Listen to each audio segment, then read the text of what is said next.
হ্যাঁ, আসসালামু আলাইকুম রহমতুল্লাহ বরকাত।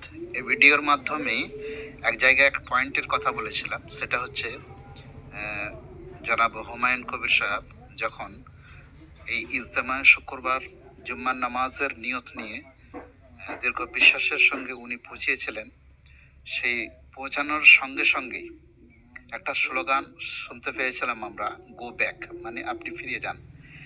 উদ্দেশ্য কি? ওনার উদ্দেশ্য কি? আপনি যে বলেছেন, যে আপনারা যারা বলেছেন গো ব্যাক, আপনাদের উদ্দেশ্য কি ওনাকে নামাজ পড়তে দিব না, নাকি ওনাকে ইজতেমায় ঢুকতে দিব না? যে যদি আপনার এই নিয়ত হয় যে নামাজ পড়তে দিব না বা ইজতেমায় ঢুকতে দিব না, তাহলে কিন্তু আপনি বিরাট পাপের ভাগী হবেন।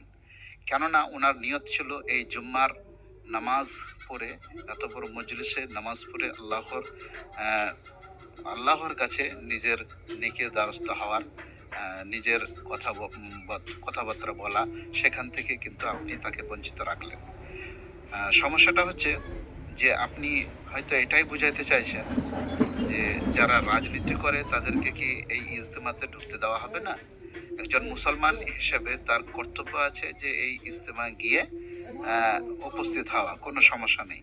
এখানে আপনি রাজনীতি করবেন, বাকি রাজনীতিকের আরো অন্যান্য সদস্যগণ আর আরো অন্যান্য এমএলএগণ, এরা মানে প্রবেশ করতে পারবে না, এই ধারণা আপনার খুবই খারাপ, বা এর ধারণা রাখাটাই মূলেই মুসলমানদের জন্য কর্তব্য নয়।